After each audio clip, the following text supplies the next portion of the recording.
Welcome to the game playthrough. So as we can see, the character is following the cursor wherever it goes, and the camera is dynamic, so you can move your mouse to the edge of the screen and the camera will move out just so you can see a little bit further ahead. So it's WASD to move, and you can press spacebar to dash. This dash will bump you up a little bit and make you jump. This was just so navigating the environment felt much easier, so you wouldn't get caught in these edges here. You can also pick up coins and they'll add to your score counter in the top left corner. In the future I'd look to adding more particle effects and making them feel a bit more juicy when you pick them up. So here we have enemies. When you fire the ball, the enemy will start to run towards you. A small particle effect is played just to kind of signify that the enemy is being hit and they're knocked back. When they eventually die, a much larger particle effect will play. This adds some more game feel and makes killing enemies feel much more satisfying. When you fire the ball off the screen, a small arrow will appear, signifying that the ball has left the screen. Also, when you fire the ball, you can press right click to recall. You can either tap right click, which will leave its collisions on for more bounces, or you can hold it in, which will remove all collisions. And this allows for a much higher skill ceiling when fighting enemies, and I'll address this later on in the video. I have some in-game text here signifying that the player can bounce the ball off the object. This was valuable in earlier levels for new players, signifying that players can bounce the ball off any object within the terrain. The coins also act as a signifier showing what trajectory the ball should follow to complete the puzzle. Something I'd change with future development is changing the camera angle slightly, as it's hard to precisely predict where the ball will bounce on an object due to its being at an angle. Next up, we have the black hole. So when players fire into the black hole, the ball will curve around, following its trajectory. This could be used for more complex puzzles, as it requires the player to predict the trajectory in which the ball will curve. Polishing the black hole took a lot of trial and error. I added in a spinning particle and used coins as signifiers for where the player should fire. However, players were still relatively confused with this concept, as you have to be very precise in where you fire to get the right trajectory. I would iterate on this mechanic even further if I went on to future development, as it still feels a bit rough around the edges.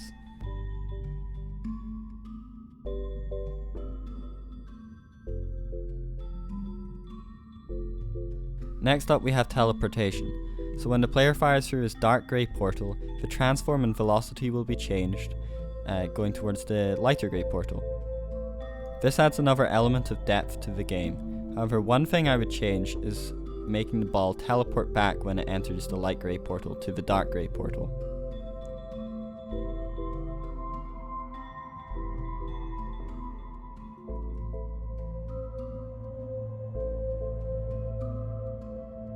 To utilize the bouncing ball to its full potential, I implemented pinball mechanics into the game.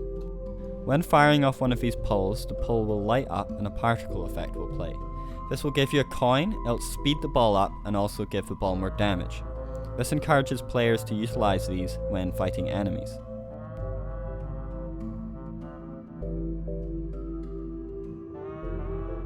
The pole will also make a ding just to add some more game feel and make it more satisfying when you've hit the pole.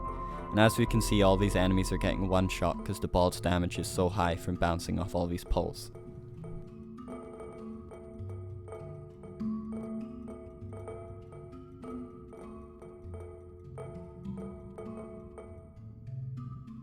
We have a new type of enemy that will spawn when the player enters the area.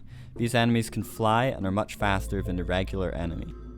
Players are encouraged to utilize these poles to bounce off and gain more damage when fighting these enemies. In future, I'd probably make these poles much larger just so it's easier to utilize them, as a lot of players weren't.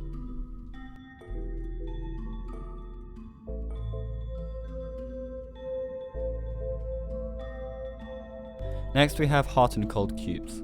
When the player hits a cold cube, which is blue, the ball's trajectory will slow. When the player hits an orange cube, the opposite will happen, and the trajectory will speed up. This can be used for combat and also extra puzzle mechanics. As you can see, the enemy started following me when I got too close to him, just so players can utilize sneaking past enemies so they don't aggro towards them. The player can also utilize the recall button to deal damage to the enemy on the way back. This is where the high skill ceiling comes in, as this recall function can be used to rack up very large combos on these pulls if used correctly. Next we have moving cubes. This makes the player think about the timing of the ball and how it's going to collide with the moving cube. This can be great for puzzle design and adds a whole other level of complexity to the game.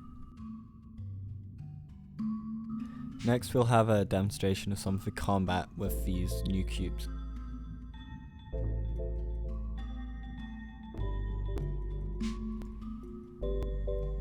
I start using the recall to my advantage to hurt the enemies. However, the ball has collided with the blue object, making recalling much harder and much slower. The aim of the prototype was to explore these pinball-like elements with recalling and bouncing the ball. I think this may be the project's greatest strength, as the ball feels so satisfying after lots of iterative development. Finally, to complete the level, the player has to shoot the ball through this large portal. And as you see, it will change colour and the other portal door will open. This is the core loop for my gameplay in every level, and I'll go on to show you some examples now. As there are a lot of aspects to the game, the main way I balanced it was playtesting and getting other people to playtest it for me.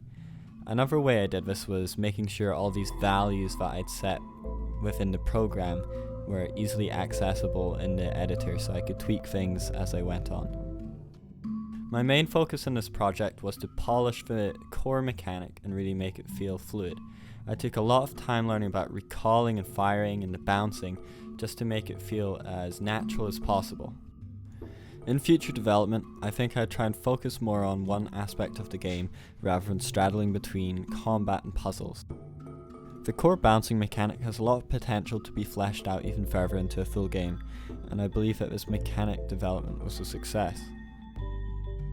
However, the prototype is still relatively rough and there's some design issues that would need to be fought out. An example of this is that players could abuse the recall button by recalling the ball back through the portal if they missed it. I had to just set it where if you recalled the ball, the portal wouldn't activate, and I feel like there's a much better way of doing this. To conclude, I think the project was a success and I would actually like to continue working on it further.